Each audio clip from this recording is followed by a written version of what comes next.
You need to hear this if you're a horror fan. It's the tale of a camping trip gone terribly wrong.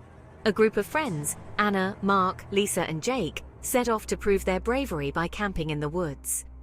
The village warns them of a dark history. Years ago, a girl named Eliza vanished while exploring those very trees. No trace was ever found. As night falls, they huddle around the campfire, nervously laughing off the tale of Eliza and the mysterious creature said to guard the forest. But soon, shadows flit between the trees, whispers echo, and the feeling of being watched becomes unbearable. Lisa stumbles upon a tattered dress, eerily similar to the one Eliza wore. Then a blood-curdling scream pierces the night. Panic ensues as one by one they disappear, swallowed by the darkness, as a shadowy figure lurks just beyond the firelight.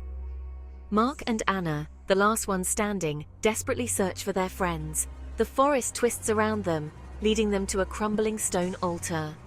Eliza's spirit appears, trapped and sorrowful. The shadowy figure is not a monster, but a guardian spirit, protecting Eliza's resting place. Anna realizes the only way to save everyone is to perform a ritual to free Eliza's spirit. As they chant, the shadows lift, releasing the spirit, but not without a cost. The forest claims one last soul, Jake, who had wandered too far. As dawn breaks, Anna and Mark emerge from the woods, forever changed. The forest stands silent, its secrets safe, but the whispers about the Watcher continue. The story begins with a map, a simple piece of paper that held the promise of adventure. Anna, Mark, Lisa, and Jake had been planning this trip for months. They had heard the legends, the whispers of a haunted forest, but they were determined to prove their bravery. They were young, fearless, and ready for anything. The day they set off was bright and sunny, a stark contrast to the dark tales that surrounded the forest. They laughed and joked as they packed their bags, their excitement palpable. The village they passed through was quaint, with cobblestone streets and old houses that seemed to hold secrets of their own. The villagers watched them with a mix of curiosity and concern. They had seen many groups like this before, eager to explore the unknown, but they knew the dangers that lurked in the woods. They tried to warn the friends, but their words fell on deaf ears. The group was determined to go on their adventure. As they entered the forest, the atmosphere changed. The air grew cooler, and the sunlight that had been so bright now struggled to penetrate the dense canopy of leaves. The path was narrow and winding, and the trees seemed to close in around them. But the friends were undeterred. They were on a mission. They found a clearing and set up their camp. The fire crackled and popped, casting flickering shadows on the trees around them. They sat around the fire, roasting marshmallows and telling stories. The tale of Eliza came up, and they laughed nervously, trying to shake off the feeling of unease that had settled over them. As the night wore on, the forest grew darker and more menacing. The sounds of the night creatures seemed louder, and the shadows seemed to move on their own. The friends tried to ignore it, but the feeling of being watched was impossible to shake. They huddled closer to the fire, their laughter fading into silence. It started with the shadows. They flitted between the trees just out of sight. The friends tried to convince themselves it was just their imagination, but the whispers that followed were harder to ignore. They echoed through the trees, growing louder and more insistent. The feeling of being watched became unbearable. Lisa was the first to find it. A tattered dress, hanging from a tree branch. It was old and dirty, but there was something familiar about it. She called the others over and they stared at it in horror. It looked just like the dress Eliza had been wearing when she disappeared. The realization sent a chill down their spines. Then came the scream. It was a sound of pure terror, echoing through the forest. The friends froze, their hearts pounding in their chests. They looked around, but there was no sign of where it had come from. Panic set in, and they started to run, desperate to escape the darkness that seemed to be closing in around them.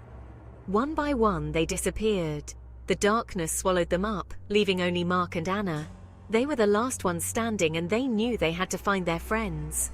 They searched the forest, their flashlights cutting through the darkness, but the forest seemed to twist and turn, leading them in circles. It was then that they found the altar. It was old and crumbling, covered in moss and vines, but there was something powerful about it, something that drew them in. As they approached, a ghostly figure appeared. It was Eliza, her spirit trapped and sorrowful. She looked at them with pleading eyes, begging for their help.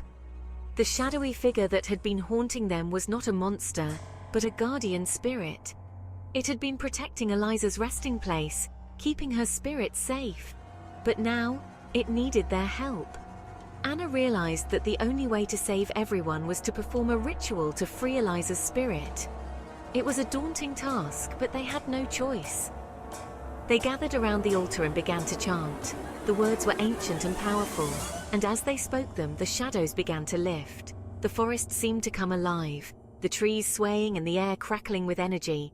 It was a battle of wills, but they were determined to see it through. As the ritual reached its climax, the shadows lifted completely, releasing Eliza's spirit. She looked at them with gratitude, her form shimmering and fading. But the forest was not done with them yet. It claimed one last soul, Jake, who had wandered too far and could not be saved. His loss was a heavy burden, but they knew it was the price they had to pay. As dawn broke, Anna and Mark emerged from the forest, forever changed. They had faced their fears and come out the other side, but they would never forget the horrors they had witnessed. The forest stood silent, its secrets safe once more. But the whispers about the Watcher continued, a reminder of the darkness that lurked within. The village welcomed them back with open arms, relieved to see them alive. They shared their story, and the villagers listened with rapt attention. The tale of the Watcher in the woods would be passed down for generations, a warning to those who dared to venture into the unknown. The forest remained a place of mystery and danger, its secrets hidden beneath the canopy of leaves. And so, the legend of the Watcher in the woods lived on. It was a story of bravery and sacrifice, of spirits and guardians. It was a reminder that some places are best left undisturbed, their secrets too dark to be uncovered. The forest stood as a silent sentinel, watching over those who dared to enter, its whispers a constant reminder of the dangers that lay within. As Anna and Mark walked away from the forest, they looked back one last time. The trees seemed to watch them, their branches swaying gently in the breeze. They knew they would never forget what had happened, but they also knew they had done the right thing. They had freed Eliza's spirit and brought peace to the forest.